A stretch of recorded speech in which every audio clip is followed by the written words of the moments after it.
வெண்முரசு. வெண்முகில் நகரம் 9. பகுதி 3. பிடியின் காலடிகள் 3. வாசிப்பது சந்தீப். அலைகளற்று இருண்ட பெருக்காக கிடந்த கங்கையை நோக்கியபடி நின்றிருந்த பீமன் திரும்பி தன் மேலாடையை கழற்றி சுருட்டி படிக்கட்டின் மீது வைத்தான். இடைக்கச்சையை தளர்த்தி ஆடையை அள்ளி நன்றாக சுருட்டி சுற்றிக் கொண்டு நீரில் பாய்ந்தான். நீர் பிளந்த ஒலி கேட்ட சிசிரன் மாளிகையிலிருந்து ஓடிவந்து திகைப்புடன் நோக்குவதைக் காண முடிந்தது. கைகளை வீசி நீந்தியபடி திரும்பி நோக்கி நீரை உமிழ்ந்தபின் மீண்டும் நீந்தினான். பனிமலை நீர் குளிருடன் தோள்களை இறுக்கியது. சற்று நேரம் தாண்டியதும் உடல் வெம்மை எழுந்து அக்குளிரை எதிர்கொண்டது. துள்ளும் இளங்குதிரை போலிருந்தது கங்கை. அவன் கைவீசி வைத்து ஒவ்வொரு முறையும் நீர் அவனை அள்ளி அப்பால் கொண்டு சென்றது. சற்று தொலைவுக்கு சென்றபின் அவன் நீருக்கு எதிராக கைவீசத் தொடங்கினான். கைகளை வீசி எம்பி குதித்து மீண்டும் எம்பி ஒழுக்கை எதிர்த்து சற்று தூரம் சென்றபின் சலித்து மீண்டும் ஒழுக்கில் சென்றான். மூச்சு வாங்கத் தொடங்கியதும் கரை நோக்கி திரும்பினான். அப்பால் ஒளிவிடும் பொன்வண்டு போல பந்த ஒளிகளுடன் படகு ஒன்று மாளிகை நோக்கி செல்வதைக் காண முடிந்தது. அத்தனை சாளரங்களிலும் விளக்கொளிகள் எழ நின்றிருந்த மாளிகை நீரலைகளில் மிதந்தாடுவது போல் தெரிந்தது. படகு மாளிகையை அணுகுவதற்குள் சென்றுவிட வேண்டும் என்று எண்ணியவனாக அவன் கரையோரமாகச் சென்று ஒழுக்கு குறைந்த விளிம்பை அடைந்ததும் எதிரே நீந்தத் தொடங்கினான். கைகளை வீசி வீசி எழுந்து எதிரலைகள் மேல் சென்றான். எதிரே அந்த அணிப்படகு பெரிதாகியபடியே வந்தது. அதிலிருந்த அமரக்காவலன் அவனைக் கண்டுவிட்டான். முதலில் திகைப்புடன் நோக்கிய பின் கைகளில் வில்லுடன் கூர்ந்து நோக்கி நின்றான். அம்பை செலுத்திவிடப் போகிறான் என எண்ணியதுமே அத்தனை அச்சம் கொண்டவன் ஓடும் படகிலிருந்து அலைமேல் அம்பு விடுபவனாக இருப்பானா என புன்னகையுடன் எண்ணியது அகம். படகு படித்துறையை அணுகியதும் காவலர் இறங்கிச் சென்றனர். இசைக்கலங்கள் இன்னொலி எழுப்ப மங்களச்சுதரும் அணிப்பறத்தையரும் தொடர்ந்தனர். அமரத்தில் நின்றவன் கை சுட்டி சொல்ல காவலர் 4 அம்புகள் பூட்டிய வில்லுடன் வந்து படகுத்துறை முகப்பில் நின்று பீமனை நோக்கி கண்கூர்ந்தனர். அதைக் கண்டு சிசிரன் ஓடிவந்து அவன் பீமன் என்று சொல்ல அவர்கள் திகைப்புடன் ஒருவரை ஒருவர் நோக்கி வில் தாழ்த்திக் கொண்டனர். படகிலிருந்து திருப்பதி இறங்கி உள்ளிருந்து வந்த அணிப்பறத்தையராலும் சூதர்களாலும் எதிர்கொள்ளப்பட்டு உள்ளே அழைத்துச் செல்லப்பட்ட போதுதான் பீமன் படித்துறையில் கால் வைத்தான்.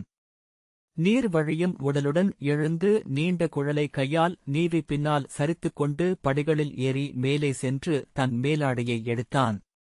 திருப்பதி மேலே மாளிகைப் படிகளில் நின்று கழுத்தைத் திருப்பி அவனை நோக்கினாள். அவள் இதழ்கள் சற்றே மடிந்து ஒரு சிறிய புன்னகை எழுந்தது. மேலாடையால் உடலைத் துடைத்தபடி பீமன் அவளை அணுகினான். அவள் விழிகளை நோக்கி புன்னகையுடன் நெடுநேரமாயிற்று. விண்மீன்களுக்குக் கீழே நீந்துவோமே என்று குதித்தேன் என்றபடி அவளருகே சென்றான். விண்மீன்களுக்குக் கீழே நீந்துவதில் என்ன சிறப்பு உள்ளது என்றாள் திருபதி. அதை சொல்லத் தெரியவில்லை. விண்மீன்களை நோக்கியபடி இருண்ட நீரில் நீந்தும்போது நாம் வானில் நீந்தும் உணர்வை அடைய முடியும் என்றான் பீமன். அவள் புருவங்கள் மேலெழ புன்னகைத்தாள். மாளிகைக்குள் இருந்து மிருஷையும் அவர் மாணவிகளும் படியிறங்கி வந்து திருப்பதியை வாழ்த்தினர். நாங்கள் ஒப்பனையாளர்கள் இளவரசி என்றார் மிருஷை. சிரித்துக் கொண்டு சற்றுமுன் நாங்கள் இளவரசரை அணி செய்ய 2 நாழிகை நேரம் பணியாற்றினோம் என்றார். திருப்பதி சிரித்துக் கொண்டு பீமனை நோக்கினாள். பீமன் அணி செய்த பின் நான் அழகாகவே இருந்தேன். ஆனால் நடுவே சென்று அக்காரை உண்டேன். உணவுண்டால் உடலை அசைக்காமல் என்னால் இருக்க முடியாது என்றபின் சற்றே நாணம் தெரிய புன்னகைத்து அதற்கென்ன மீண்டும் ஒருமுறை அணி செய்து கொள்வோம் என்று மிருஷியிடம் சொன்னான். இந்த கோலமே உங்களுக்கு இன்னும் பொருந்துகிறது இளவரசே என்றாள் கலுஷை. பிற இருவரும் சிரித்தார்கள். மிருஷை அறைக்கு வாருங்கள் இளவரசே, தங்களை வேற்றுடை அணிவித்து அனுப்புகிறேன் என்றார். பீமன் அவர்களுடன் அணியறைக்குச் சென்று வெள்ளை நிறமான பட்டாளையும் மேலாடையும் அணிந்து கொண்டு ஈரம் விலகாத கூந்தலுடன் இடைநாழைக்கு வந்தான். சிசிரன் தலைவணங்கி இளவரசி கிழக்கு உப்பரிகையில் இருக்கிறர் என்றான். உட்பருகையில் இருந்த திருபதி அவன் வரும் ஒலியைக் கேட்டதும் கழுத்தைத் திருப்பி நோக்கி புன்னகை செய்தாள். இலை விழுந்த குளமென அவள் ஆடைகள் வழியாக ஓர் உடலசைவு கடந்து சென்றது. கண்களில் புன்னகையுடன், கங்கையை எத்தனை முறை நீந்திக் கிடப்பீர்கள் என்றாள். தொடர்ச்சியாக 7 முறை என்றான் பீமன். அவள் வியப்புடன், 7 முறையா? இங்கே மிகச்சிறந்த நீச்சல் வீரர்களான குகர்கள் ஒருமுறை நீந்திக் கடந்து ஓய்வெடுத்து திரும்ப வருவார்கள். அதற்கே குலதெய்வக் கோயிலில் பூசையிட்டு பரிவட்டம் கட்டி வாழ்த்துவார்கள் அவன் குலத்தார் என்றாள். புன்னகையுடன் பீமன் பீடத்தில் அமர்ந்து தன் எடைமிக்க கரங்களை மடியில் கோர்த்து வைத்துக் கொண்டான். இன்று 4வது வளர்ப்பிறை என்றாள் திருபதி. அரண்மனையின் தென்மேற்கு மூலையில் ஒரு யட்சி குடியிருக்கிறாள். அவளை முன்பொரு நாள் பாஞ்சாலத்தின் குலமூதாதையொருவர் கிண்ணற நாட்டிலிருந்து கொண்டு வந்ததாக சொல்கிறார்கள். அரண்மனை பெண்களை அணங்குகள் கொள்ளாது காப்பவள் அவள். கருநிலவு 3ஆம் நாள் அவள் எழுவாள். 3 நாள் பூசனையும் பலியும் கொடுத்து அறையமரச் செய்வார்கள். ஆம், அறிந்தேன் என்றான் பீமன். அவளுடைய மெல்லிய கழுத்தையும் விரிந்த தோள்களையும் விட்டு தன் விழிகளைத் தூக்க அவனால் முடியவில்லை. இருண்ட நீரின் அலைவளைவுகள் என அவை ஒளிகொண்டிருந்தன. அவள் அப்பார்வையை உணர்ந்தபோது அவள் கை இயல்பாக தலைமுடியை நீவி ஒதுக்கியது. ஒளிரும் விழிகளுடன் சற்றே தலை சரித்தபோது கன்னங்களின் ஒளி இடம் மாறியது. நான் உங்களை என் தேரில் பூட்டிய அன்று என் மேல் சினம் கொண்டீர்களா என்றாள். பீமன் ஏன் என்றான். விருந்த புன்னகையுடன் காமம் கொண்ட பெண்ணை ஆண் விரும்புவதல்லவா இயல்பு என்றான். அவள் சிரித்தபடி முகத்தருகே கைகளை வீசி என்ன இது என செய்கை காட்டினாள். பின்னர் இதழ்களை உட்பக்கமாக குவித்து கன்னங்களில் செம்மை கலக்க சிரித்தாள். கங்கையிலிருந்து காற்று எழுந்து வந்து அவள் ஆடைகளை அசைத்தது. ஏதோ எண்ணிக்கொண்டது போல எழுந்து நாம் கங்கைக் கரைக்குச் செல்லலாமே என்றாள். ஆம், எனக்கு மாளிகைகள் பிடிப்பதில்லை என்றான் பீமன். அவர்கள் படிகளில் இறங்கி வெளியே வந்தனர். காவல் வீரர்கள் வியப்புடன் அவர்களை நோக்கி தலைவணங்க படித்துறையை அணுகி நின்றனர். அலைகள் துறைமேடையின் மரக்கால்களை அலையும் ஒலி கேட்டுக் கொண்டிருந்தது. மாபெரும் சிங்கங்கள் நீர் குடிப்பது போன்ற ஒலி என்று திருபதி சொன்னாள். பீமன் சிரித்துக் கொண்டு சிறுவயதில் எனக்கும் இத்தகைய எண்ணங்கள் எழும் என்றான். இங்கு வரும்போது மட்டும் நான் மீண்டும் இளமைக்குச் செல்கிறேன் என்றாள் திருபதி. கங்கையிலிருந்து எழுந்து வந்த காற்றின் அலையில் அவள் மேலாடை எழுந்து மேலே பறக்க அதை அவள் அள்ளி சுற்றிக் கொண்டு ஒருமுறை சுழன்று வந்தாள். அவள் விழிகளும் பற்களும் இருளில் விழுந்து சுழன்றன. என்ன செய்து கொண்டிருந்தீர்கள் என்றாள். சூதர்கள் கதை சொன்னார்கள். நான் இளமையில் வாழ்ந்த இந்திரத்யும்னம் என்னும் ஏரிக்கரையை நினைத்துக் கொண்டேன். சதசிருங்கம் என்னும் மலை சூழ்ந்த காடு. அங்குதான் நான் பிறந்தேன். திருப்பதி கங்கையை நோக்கியபின் கை சுட்டி நான் அங்கே செல்ல விரும்புகிறேன். கங்கையின் நடுப்பெருக்கில் என்றாள். படகிலா என்றான் பீமன். சிரித்தபடி படகு செல்வதைப் பற்றி சொல்லவில்லை. நான் செல்ல விழைகிறேன் என்று அவள் சொன்னாள். வா, நீந்துவோம் என்றான் பீமன் மேலாடையை களைந்தபடி. ஆனால் எனக்கு நீச்சல் தெரியாதே என்று அவள் சொன்னாள். பீமன் அவள் சொன்னது புரியாதவன் போல திரும்பி ஏன் என்றான். பலமுறை கற்பிக்கப்பட்டிருக்கிறேன். என் உடல் நீச்சலுக்கு நெகிழவில்லை என்றாள். தன் உடலை இருகைகளாலும் காட்டி என் உடல் வளையாதது என்று எனக்கு கற்பித்த விரலி சொன்னாள் என்றாள். பீமன் உனக்கும் சேர்த்து என் உடல் வளையும். வருக என்று கை நீட்டினான். என்னை தூக்கிக் கொண்டு செல்ல உங்களால் முடியுமா என்றாள் திருப்பதி கைகளை நீட்டியபடி. என்னிடம் எவரும் இப்படி கேட்பதில்லை என்றான் பீமன். அவள் அவனை விழிகளால் கூர்ந்து நோக்கியபடி தன் மேலாடையை களைந்தாள். அவள் மார்பின் மெல்லிய கரிய தோல்பரப்பின் மேல் நீரின் ஒளி மின்னுவதைக் கண்டான். அவள் நீந்துவதற்குரிய உடைகள் இல்லையே என்றாள். நீந்துவதற்குரிய உடை ஆணையின்மையே என்றான் பீமன். அவள் சிறிய பறவை போல ஒலி எழுப்பிச் சிரித்தபடி தலையை பின்னால் சொடுக்கி கூந்தலை முன்னால் கொண்டு வந்து கைகளால் அள்ளிச் சுழற்றிக் கட்டினாள். அதை பரவவிடு என்றான் பீமன். ஏன் என்று அதே சிரிப்புடன் கேட்டாள். காற்றைப் போலவே நீருக்கும் கூந்தல் பிடிக்கும். சிரித்தபடி திருப்பதி படிகளில் இறங்கினாள். அவளுடைய பட்டாடை காற்றை ஏற்று விம்மிப் பெருத்தது.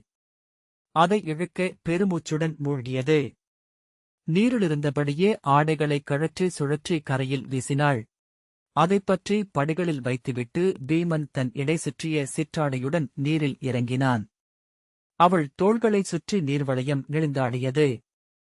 முலைகளின் பிளவில் நீராலான ஓர் ஊசி எழுந்து எழுந்து அமைந்தது. பீமன் அவளருகே சென்று அவள் கைகளைப் பிடித்தான். அச்சமின்றி தொடுகிறீர்கள் என்று அவள் மெல்லிய குரலில் சொன்னாள். என்ன அச்சம் என்று பீமன் கேட்டான். பெண்ணைத் தொடும் அச்சம். பீமன் நகைத்து, நான் ஏற்கனவே பெண்ணை அறிந்தவன் என்றான். கன்னங்களில் குழி அமைய உதடுகளை அழுத்தி, ஒரு பெண்ணைத்தானே என்று அவள் கேட்டாள். ஆம், ஆனால் அவள் காட்டுப்பெண். நாணமற்றவள் என்றான். நான் அரண்மனைப் பெண், நானும் நாணமற்றவளே என்றாள் திருப்பதி சிரித்தபடி. அவன் அவள் இடையைப் பற்றி தூக்கி கங்கையின் ஆழமான சுழிப்பை நோக்கி வீச அவள் பதறிய குரலுடன் நீரில் விழுந்தாள். ஒரு கணத்தில் இருண்ட வெளியில் ததும்பும் முலைகளும் திரண்ட இடையுமாக வெண்ணிலிருந்து விழும் அப்சரப்பெண் எனத் தெரிந்தாள். வீமன் பாய்ந்து நீரில் மூழ்கி அவள் இடையை இடக்கையால் உந்தி மேலேற்றினான். நீர்மேல் எழுந்த விசையிலேயே அவள் மூச்செழுத்து பின்பு நகைத்தாள். அவன் அவளருகே நீந்த அவன் தொடையில் தன் கால் பெருவிரலை ஊன்றி நீரில் எழுந்து கைகளை விரித்து அவள் நகைத்தாள். அவளுடைய நீள்கூந்தல் நீரில் விழுந்து நெளிந்து நுனியலைந்தது. எனக்கு எப்போதுமே நீர் அச்சமூட்டுவது. அந்த அச்சம்தான் என்னை அசையவிடாமல் செய்திருந்தது என்றாள் திரௌபதி. இப்போது அச்சமே இல்லை என்று அவள் சொன்னதுமே, சரி, அச்சம்கொள் என்றபடி அவன் விலகிச் சென்றான். அவள் ஒரே உந்தில் அவனை அணுகி அவன் தோளில் மிதித்து மேலெழுந்து முகத்தை வருடி நீரை வழித்து சிரித்தாள். அவள் அவன் தோளில் மென்முலைகள் தோய அவனைப் பற்றிக் கொள்ள அவன் கங்கையின் ததும்பும் அலைகளுக்கு மேல் ஏறிச் சென்றான். கால்களை நீரில் உதைத்து அவளைத் தூக்கிக் கொண்டு எம்பிக் குதித்து விழுந்து மூழ்கினான். இருண்ட நீருக்குள் அவளுடைய நிழலுருவம் கால்களை உதைத்து கூந்தல் நீண்டு பறக்க நெளிந்தது. அவள் இதழ்கள் குவிந்து பிறந்த குமிழி வெடித்து மேலெழுந்தது. அவன் அவள் வயிற்றில் மெல்ல கை கொடுத்து நீர்மேல் தூக்கினான். மானுடனின் உடல் மண்ணால் ஆனது. கூந்தல் வானத்தாலும் கண்கள் நெருப்பாலும் மூக்கு காற்றாலும் ஆனவை. கைகள் மட்டும் நீராலானவை என்றான் பீமன். கைகளை அப்படியே விட்டுவிட்டாலே போதும். அவை நீரை அறியும். அவள் அவன் ஒரு கையின் ஏந்தலில் நீரில் நெளிந்து கொண்டிருந்தாள். பறக்கும் கொடியைப் பற்றியது போலிருக்கிறது என்றான். கங்கையையே இமயமென்னும் கொடிமரத்தில் பறக்கும் கொடி என்று வித்யாதரர் சொல்கிறார் என்றாள். யாரவர் என்றான் பீமன். கவிஞர். புராண மாளிகையின் ஆசிரியர் பீமன். நானறிந்ததில்லை என்றான். அவள் அவன் தோளில் மிதித்து துள்ளி நீரில் பாய்ந்து கைகால்களை அடித்து சற்று தூரம் சென்று அமிழ்ந்தாள். அவன் சென்று அவள் தோள்களைப் பற்றி அள்ளித் தூக்கிக் கொண்டான். அவன் உடலில் அவள் நீரில் வந்து மெல்லிய வல்லி என சுற்றிக் கொண்டாள். என்னை தொலைவுக்கு கொண்டு செல்லுங்கள் என்று அவன் காதில் சொன்னாள். எங்கே என்று அவன் கேட்டான். தொலைவில். நெடுந்தொலைவில் என்றாள் அவள். கை நீட்டி அங்கே என்றாள். விழி நன்றாக தெளிந்தமையால் நீரின் அலைவளைவுகளையும் மிகத் தொலைவில் நிழலுருவாக நின்ற கரைமரங்களையும் காண முடிந்தது. காம்பிலியத்தின் துறைமுகப்பு நெடுந்தொலைவு தள்ளிச் சென்றுவிட்டது என்று பீமன் அறிந்தான்.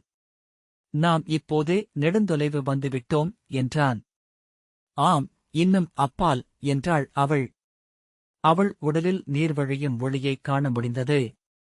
புல்லாக்கு என மூக்கு நுனியில் நின்று ததும்பிச் சுட்டி மீண்டும் ஊறியது நீர்த்துளி. முகத்தில் சரிந்த கூந்தல் கன்னத்தில் ஒட்டியிருந்தது. கண்கள் கரிய வைரத்துளிகள். கருமையின் ஒளியென பற்களின் வெண்மை. அவன் அவள் இடையைப் பற்றி தன்னுடன் சேர்த்துக் கொண்டான். அவனுடைய பெருத்த கைகள் நீரில் எழுந்து துழாவிச் சென்றன. அவனுடலின் நெளிவுகளுடன் இணைந்தபடி அவள் அவன் முதுகின்மேல் பற்றிக் கொண்டு பறக்கும் சால்வை போல நெளிந்தாடினாள். மானுட உடலென்பது வருடுவதற்கானது, உரசிச் செல்வதற்கானது. தொடுகையில் உடல் எதுவோ அது மறைந்து விடுகிறது. உடலுக்கு அப்பாலிருந்து வேறேதோ பேசத் தொடங்கிவிடுகின்றது. மெல்ல வழுக்கிச் செல்லும் உடல் சொல்கிறது, அது ஒரு நாகம் என. அவள் கூந்தல் எழுந்து வந்து அவன் முகத்தை மூடியது. கற்றைகளை கைகளால் விலக்கினான். அவன் பின்கழுத்து வளைவில் அவள் முலைக்குவடுகள் பொருந்தின. அவன் கன்னத்தில் உதடுகள் பட்டன. இப்படி எவரையேனும் சுமந்து நீந்தியதுண்டா என்றாள் திரௌபதி. இளவயதில் இளையோர் மூவரையும் சேர்த்து சுமந்து கொண்டு கங்கையில் நீந்துவேன் என்றான் பீமன். பெண்களை என்றாள். இல்லை, நான் பெண்களை அணுகியதில்லை. அவள் அவன் காது மடலை மெல்லக் கடித்து, அவர்களும் அணுகியதில்லையா என்றாள். இல்லை என்றான். ஏன் என்று அவள் கேட்டாள். தெரியவில்லை என்றான். நான் சொல்லவா என்றாள் அவள். சொல். அவள் அவன் காதுக்குள், உங்கள் உடலைக் கண்டு பெண்கள் அஞ்சுவார்கள். எந்தப் பெண்ணும் இந்த முழுமையுடல் மேல் காமம் கொள்ள மாட்டாள் என்றாள். பீமன் நீரை அள்ளி உமிழ்ந்தபடி, சற்று முன் விருஷையும் அதைத்தான் சொன்னார் என்றான். ஆனால் நான் காமம் கொண்டேன் என்றாள் திரௌபதி. சிரித்தபடி திரும்பி அவளை அடியிலாக்கி புரண்டு எழுந்து பீமன், ஏன்? நீ பெண்ணல்லவா என்று கேட்டான். பெண்களெல்லாம் பூனைகள். எலிகளைத்தான் விரும்புகிறார்கள். நான் வேங்கை.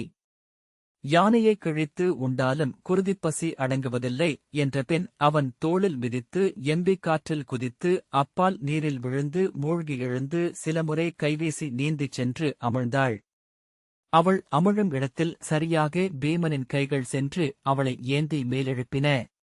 அவள் நீரைக் கொப்பளித்து குழலை தள்ளியபடி, நீங்கள் கங்கைக்குள் மூழ்கி நாகர்களின் உலகுக்குச் சென்றதாக ஒரு கதை சூதர்களால் பாடப்படுகிறதே என்றாள்.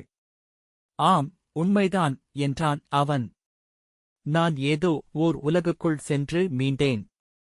அது நீருக்குள் உள்ளதா என்று என்னால் சொல்ல முடியாது. அவள் அவன்மேல் மெல்லுடலால் வழுக்கிச் சென்று சுழன்று வந்து, நாகங்கள் இருந்தனவா என்றாள். ஆம். பெருநாகங்கள்? அவை உங்களுக்கு நஞ்சூட்டினவா என்று மீண்டும் கேட்டாள். ஆம், என் உடலெங்கும் அந்நஞ்சு உள்ளது. அவள் சிரித்தபடி அவன் தலையைத் தழுவி, ஆம், நான் அறிவேன் என்றாள். பின் அவன் தோள்களில் வளைந்து, அங்கே நாகினிகள் இருந்தனவா என்றாள். இல்லை என்றான். ஏன் என்றாள். ஏனென்றால் நான் அன்று சிறுவன். அவள் சிரித்துக் கொண்டு மேலெழுந்து மூச்சை சீறிவிட்டு நெளிந்தபடி, நானும் நாகமே என்றாள். நானூட்டும் நஞ்சு ஒன்று உண்டு. நீரொலியுடன் இணைந்த இரகசியக் குரல். அவன் அவள் கால்களைப் பற்றி இழுத்தான். அவள் நீரில் மூழ்கி அவன் முகத்தருகே குமிழிகள் பறக்கும் முகத்துடன் தெரிந்தாள். வாய் திறந்து அவனை கடிக்க வந்தாள். அவளை அவன் பிடித்துத் தள்ள மேலெழுந்து மூச்சுவிட்டு நகைத்தாள். பலமுறை நீள் மூச்சு இழுத்த பின், என் கைகள் நீரை அறியத் தொடங்கிவிட்டன என்றாள். இன்னும் சற்று நேரம் நீந்தத் தொடங்கிவிடுவாய் என்றான் பீமன். நீரிலாடுவதற்கென்றே உருவானது உடலென உணர்ந்தான். உடல் உடலைத் தொட்டு உரசி வழுக்கிச் சென்றது. உடலால் உடலுக்களிக்கும் முத்தங்கள். அவன் முகத்தில் படிந்து இழுபட்டுச் சென்றது அவள் மெல்லிருங்கூந்தல். பொன்னிறத்தில் மின்னிச் சென்ற அவள் அகபாதங்களை மூழ்கிச் சென்று முத்தமிட்டான். அந்த உவகையில் ஒரு கணம் செயல் மறந்தபோது கருக்குழந்தையெனச் சுருண்டு பறந்து விலகிச் சென்றான். கை நீட்டி எம்பி அவளை அணுகி தோள் தழுவினான். எழுந்து ஒரே சமயம் மூச்சுவிட்டு நகைத்தனர். உங்களுக்கு களைப்பே இல்லையா என்றாள் திரௌபதி. உண்மையைச் சொன்னால் என் வாழ்வில் இதுவரை களைப்பு என எதையும் நான் அறிந்ததில்லை. பசியை மட்டுமே அறிந்திருக்கிறேன் என்றான் பீமன். அவள் மீண்டும் அவன் பிடியை உதறி கைவீசி நீந்தினாள். அவள் செல்லும் தொலைவு வரை விட்டுவிட்டு பின் அணுகி அவளைப் பற்றிக் கொண்டு மேலெழுப்பினான். மேலும் சிலமுறை நீந்திய போது அவள் உடல் நீருடன் இணைந்து கொண்டது. அவள் நெடுந்தூரம் கைவீசி நீந்திச் சென்று மூச்சு வாங்கிய போது அவன் அருகே சென்று அவளை தோளிலேற்றிக் கொண்டான். அவள் திரும்பி நோக்கி வியந்து, இத்தனை தூரம் நானே வந்திருக்கிறேன் என்றாள். பீமன், ஆம், நீ நீந்தக் கற்றுக் கொண்டு விட்டாய் என்றான். நீந்துவதைப் போல் எளியதேதும் இல்லை என்றாள் திரௌபதி. அவனருகே எழுந்து தழுவி செவி நோக்கி இறங்கி மெல்ல இடும்பியுடன் நீந்தியதுண்டா என்று திரௌபதி கேட்டாள். அவர்கள் நதியில் இறங்குவதில்லை என்றான் பீமன். ஆனால் மரங்களில் நீந்துவார்கள். திரௌபதி வியப்புடன், மரங்களிலா என்றாள். ஆம், இலைகளின் வழியாக காற்றில். இதோ நீ அமிழும்போது என் கரம் வருகிறதே, அப்படி ஒரு மரக்கிளை வந்து ஏந்திக் கொள்ளும். சில கணங்களில் அவள் அதை அகக்கண்ணால் கண்டுவிட்டாள். வியப்புதான் என்றாள். என்றாவது ஒரு நாள் அவளுடன் அதைப் போல நீந்து விழைகிறேன் என்றபின், ஆனால் அவள் என்னை கீழே விட்டுவிடுவாள் என்று சிரித்து கூந்தலை முகத்திலிருந்து விலக்கினாள். தாடையில் இருந்து நீர் வழிந்தது. இல்லை, அவளுக்கு அத்தகைய உணர்வுகள் எழாது. அவர்களின் குலம் அவ்வுணர்ச்சிகளுக்கெல்லாம் அப்பாற்பட்டது என்றான் பீமன். பொறாமையே இல்லையா என்றாள் அவள். இல்லை என்றான் அவன். வஞ்சம், காழ்ப்பு? பீமன் இல்லை என்றான்.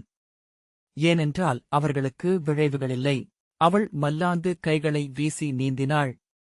அவள் இளமுலைகள் நீருக்குமேல் தாமரை மொட்டுகளென உலைந்தாடின. மூழ்கப் போனதும் கவிழ்ந்து அவனைப் பற்றியபடி, நல்லவேளை நான் அப்படியில்லை. எனக்குள் ஆசையும் அகந்தையும் நிறைந்திருக்கின்றன. ஆகவே வஞ்சமும் காழ்ப்பும் பழியும் கொண்டவளாகவே இருந்து கொண்டிருக்கிறேன் என்றாள். அவள் நீர், நீ நெருப்பு. அவரவர் இயல்பு என்றான் பீமன். ஆம், அப்படித்தான் கொள்ள வேண்டும் என்றபின் அவள் மீண்டும் மல்லாந்து நீந்தினாள். அவள் அலையும் முலைகளுக்குக் கீழே உந்தியும் தொடைவளைவுகளும் நீரில் தெரிந்தன. மீண்டும் மூழ்கி எழுந்து அவனைப் பற்றியபடி, நீங்கள் சொன்னது சரிதான். விண்மீன்களின் கீழே நீந்தும்போது வானில் நீந்துவதைப் போலவே இருக்கிறது என்றாள். கந்தர்வர்களைப் போல, தேவர்களைப் போல மூச்சு அடங்கியதும் அவள் மீண்டும் பாய்ந்து கை சுழற்றி வீசி நீந்தத் தொடங்கினாள். அவள் இடைவளைவுக்கு மேல் நீர்நாகம் போல கூந்தல் நெளிந்துலைந்தது. பீமன் அவளுடன் இணைந்து நீந்தியபடி, நீ ஆண்களைப் போல் நீந்துகிறாய் என்றான். அப்படியா என்றாள். ஆம், பெண்கள் இதைப்போல கைவீசி நீந்துவதில்லை. அத்துடன் கைவீசி நீந்தும்போது எவரானாலும் சற்று கோணலாகவே செல்வார்கள். ஏனென்றால் இருகைகளில் ஒன்றின் விசை கூடுதலாக இருக்கும். நீ செலுத்தப்பட்ட அம்பு என செல்கிறாய். அவள் மூழ்கி நீரெள்ளி உமிழ்ந்து சிரித்து, அதனால்தான் நான் நீந்த இத்தனை பிந்தியதோ என்னவோ என்றாள். மீண்டும் மல்லாந்தபடி, விண்மீன்கள். நான் இளமையில் அவற்றை நோக்கி கனவு காண்பேன். ஆனால் ஒருமுறை கூட நீரில் மிதந்தபடி அவற்றை நோக்குவேன் என எண்ணியதில்லை என்றாள். நீ விரும்பிய விண்மீன் எது என்றான் பீமன். எனக்குரியது மகம். இளமையிலேயே என்னை அருந்ததியை நோக்கு என்று சொல்லி வளர்த்தனர். நான் எப்போதும் நோக்குவது துருவனை என்றாள் திரௌபதி. மாறாதவன் என்றான் பீமன். ஆம், ஒளிமிக்கவன், தன்னந்தனியவன் என்று திரௌபதி சொன்னாள். நீரில் கால் துழைந்தபடி அவள் வானை நோக்கினாள். அதோ துருவன் என்றாள். அவன் மல்லாந்து அதை நோக்கினான். அதை நான் நோக்குவதில்லை. என் தந்தை அதை நோக்குவார் என்று மூத்தவர் சொல்வதுண்டு. அதன் தனிமை அச்சுறுத்துகிறது. கோடானு கோடி குழந்தைகள் விளையாடிக் கொண்டிருக்க உறுத்து நோக்கி அசையாமல் இருக்கிறது ஒரு குழந்தை என்று தோன்றுகிறது என்றான் பீமன். மல்லாந்தவாறே எம்பி நீரில் விழுந்து எழுந்து குழந்தையாக இருக்கையில் என்னை வளர்த்த செவிலியான அனகையிடம் ஒருமுறை துருவனைக் காட்டி அழகாக உள்ளது அல்லவா என்று சொன்னேன். துருவனை நோக்காதே, அவனை நோக்குபவர்கள் உலகியலை விட்டு துறவு பூண்டு ரிஷிகளாகி விடுவார்கள் என்றான் பீமன். அதுவே கூட அந்த அச்சத்திற்கு அடிப்படையாக இருக்கலாம். துருவனை நோக்குபவர்கள் சக்கரவர்த்திகளாக ஆவார்கள் என்றாள் என் செவிலி என்றாள் திரௌபதி. இருக்கலாம். இருவருமே முற்றிலும் தனித்தவர்கள் அல்லவா என்று பீமன் சிரித்தான். திரௌபதி மேலே நோக்கியபடி, சக்கரவர்த்திகளையும் முனிவர்களையும் தன் பார்வையாலே உருவாக்குபவன், தனக்குள் முழுமையானவன் என்றாள். அவனை நோக்குகையில் ஒளி மிகுந்தபடியே வருகிறான். பின்னர் திரும்பி கைவீசி நீந்தி வந்து அவனைப் பற்றிக் கொண்டு மூச்சிரைத்தாள். அது என்ன அசைகிறது? முகில் நிழலா என்றாள். இல்லை, அது ஓர் ஆற்றிடைக்குறை என்றான் பீமன். ஆறு அதனருகே சுழிக்கிறது. அவள் நோக்கிவிட்டு, நாம் அங்கே கரையேறுவோம் என்றாள். பீமன், கங்கையின் ஆற்றிடைக்குறைகள் பெரும்பாலும் மலர்ச்சதுப்புகள். நிற்க முடியாதவை என்றான். அவள் கூர்ந்து நோக்கியபடி, அங்கே கோரைப்புல் வளர்ந்திருக்கிறதே என்றாள். புல் எங்கும் வளரும் என்றான் பீமன். திருப்பதி, நாம் அங்கு சென்றுதான் பார்ப்போமே. அது சதுப்பு என்றால் அடுத்த ஆற்றடைக்குறைக்கு செல்வோம் என்றாள். திரும்பி இருண்ட அலைகளாக தெரிந்த கங்கையை நோக்கி, அங்கே காம்பிலியத்தில் நாம் இறந்துவிட்டோம் என்று அவர்கள் எண்ணியிருக்கக்கூடும் என்றான் பீமன். ஆம், இறந்துவிட்டோம். பாதாள உலகுக்கு சென்றுவிட்டோம். அங்கே உங்களுக்கு அமுதளித்த மூதாதையருடன் நெடுந்தாடிக் கொண்டிருக்கிறோம் என்றாள் திருபதி. பின் எம்பி அவன் தோள்களில் கையிட்டு அணைத்து, நஞ்சுண்ணப் போகிறோம் என்றாள். அவர்கள் அந்த ஆற்றடைக்குறையை நோக்கி நீரலைகளில் எழுந்தமைந்து விரைந்து சென்றார்கள். பறவைகள் பறந்திறங்குவதில்ல என்றாள் திருபதி கைகளை விரித்தபடி. நான் ஓர் அன்னம். இமயத்திலிருந்து இணைப்பறவையுடன் இந்த சிறு தீவுக்கு வருகிறேன். முட்டையிட்டு அணைகாக்க பீமன் சிரித்துக் கொண்டு அங்கே ஒரு சிறு கூட்டை கட்டிக்கொள்வோம் என்றான். ஆற்றடைக்குறையை நெருங்கியதும் பீமன் அவள் கையை பற்றிக் கொண்டான். நீர் அதனருகே வளையும். அங்கே சுழி இருக்கும். மறுபக்கமாக நீர் விரைவழியும், அங்கே கரையேறுவோம் என்றான். அவர்கள் ஆற்றடைக்குறையை அடைந்தபோது அதன்மேல் கோரை நுனிகளை அலைத்தபடி காற்று கடந்தோடும் ஒலியை கேட்க முடிந்தது. இடக்கால் தரையைத் தொட்டதும் பீமன் அடுத்த காலை ஊன்றி நின்று அவள் இடையை பற்றிக் கொண்டான். அவள் அவன் மேல் மெல்ல பறவையென எடையில்லாது அமர்ந்தபடி வானில் பறந்து வந்து கிளையில் இறங்கியது போல என்றாள். உறுதியான நிலம் என்றான் பீமன். இதுவரை நீங்கள் உறுதியான நிலமாக இருந்தீர்கள். ஒவ்வொரு முறை மிதிக்கையிலும் பாறை என்று அகம் எண்ணியது என்றாள் திரௌபதி. பீமன் சேற்றில் கால் வைத்து நடந்து ஆற்றடைக்குறையில் ஏறியபடி, நீ சொன்ன வித்யாதரரின் நூலில் நீரரமகளிர் பற்றிய கதை உள்ளதா என்றான். ஆம் என்று அவள் சொன்னாள். சற்று முன் நீருக்குள் நீ என்னை கடிக்க வந்தபோது நான் ஒரு கதையை நினைவுகூர்ந்தேன். கடலுக்குள் சென்று நீரரமகளிருடன் கூடி மறைந்த மாளவ இளவரசன் அஸ்வகனின் கதை. பீமன் விழிகளில் ஒரு மெல்லிய சுருக்கம் வந்தது. ஆம், அக்கதை நினைவுள்ளது என்றாள் திருபதி. என் தமையன் அதை ஒருமுறை எனக்கு சொல்லியிருக்கிறார் என்றான் பீமன். நான் உன்னை நீருள் நோக்கியபோது அக்கதையின் மாளவ இளவரசன் நானே என்று எண்ணினேன். நீர் விட்டு எழுந்தபோதுதான் அது நானறிந்த கதை என்று நினைவு கூர்ந்தேன். வியப்பென்னவென்றால் அந்தக் கதையை நேற்றோ முன்தினமோ ஏதோ சுவடியில் நான் வாசித்தேன் என்று என் நினைவு சொன்னது. நான் சுவடியைத் தொட்டு பல்லாண்டுகளாகின்றன. இடைவரை நீரில் நின்று அவனை கூர்ந்து நோக்கிய திருப்பதி பின் கலைந்து திரும்பி தன் நீள்குழலை அள்ளி சுழற்றிக் கட்டியபடி ஆற்றடைக்குறையின் புல்மேடு நோக்கி நடக்கத் தொடங்கினாள். இந்த வாசிப்பை கேட்டதற்கு நன்றி.